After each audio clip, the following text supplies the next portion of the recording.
Hello, Michael here. Looking today at Psalm 73 for our devotion. Psalm which may be subtitled, God is my strength and portion forever. We're going to be focusing on the first three verses for the exposition. Let's go ahead and read those verses. Verse 1. Truly God is good to Israel, even to such as are of a clean heart. Verse 2. But as for me, my feet were almost gone. My steps had well nigh slipped. 3. For I was envious at the foolish when I saw the prosperity of the wicked. And so we turn to the treasure of David for the exposition. Let's just go ahead and read verse 1 again. Truly God is good to Israel, even to such as are of a clean heart. Spurgeon expounds. Truly, or more correctly, only, God is good to Israel. He's only good, nothing else but good, to his own covenant ones. He cannot act unjustly or unkindly to them. His goodness to them is beyond dispute and without mixture, even to such as are of a clean heart. These are the true Israel, not the ceremonially clean, but the really so. Those who are clean in the inward parts, pure in the vital mainspring of action. To such he is, and must be, goodness itself. The writer does not doubt this, but lays it down as his firm conviction. It is well to make sure of what we do know, for this will be good anchor hold for us when we are molested by those mysterious storms which arise from things which we do not understand. Whatever may or may not be the truth about mysterious and inscrutable things, there are certainties somewhere. Experience has placed some tangible facts within our grasp.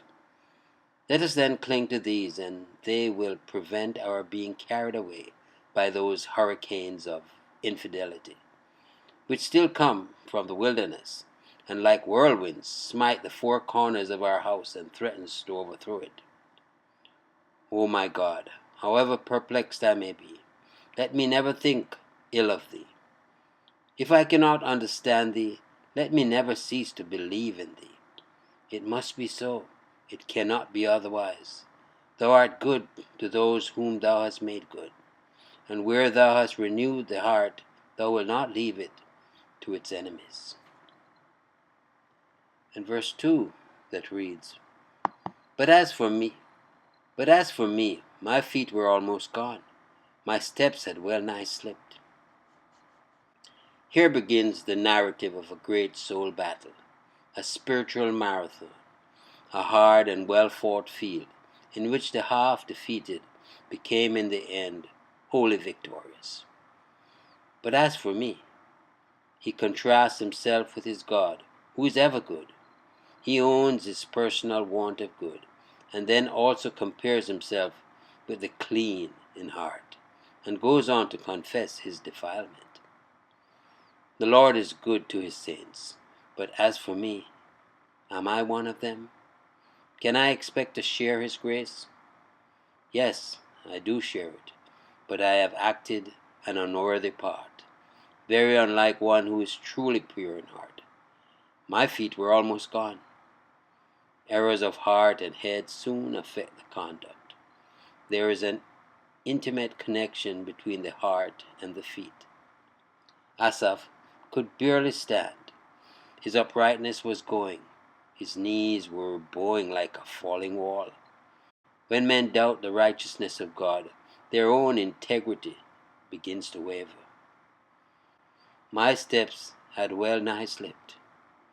Asaph could make no progress in the good road. His feet ran away from under him like those of a man on a sheet of ice. He's weakened for all practical action and in great danger of actual sin, and so of a disgraceful fall. How ought we to watch the inner man, since it has so forcible an effect upon the outward character? The confession in this case is, as it should be, very plain and explicit. Verse 3. For I was envious of the foolish when I saw the prosperity of the wicked. For I was envious at the foolish. The foolish is the generic title of all the wicked. They are beyond all other fools, and he must be a fool who envies fools. Some read it, the proud, and indeed these, for their ostentation, invite envy, and many a mind which is out of gear spiritually becomes infected with that wasting disease. It is a pitiful thing that an heir of heaven should have to confess, I was envious. But worse still, that he should have to put it, I was envious at the foolish. Yes, this acknowledgement is, we fear, due from most of us. But I saw the prosperity of the wicked. His eye was fixed too much on one thing. He saw their present and forgot their future, saw their outward display and overlooked their soul's discomfort. Who envies the bullock his fat when he recollects the shambles? Yet some poor afflicted saint has been surely tempted to grudge the ungodly sinner his temporary plenty. All things considered, Dives had more cause to envy Lazarus than Lazarus to be envious of Dives. One went to Abraham's bosom, the other to Hades. I trust you enjoy the meditation. First 3 verses of Psalms 73. Michael here declaring then, yet again, Jesus is Lord. Until next time, be blessed.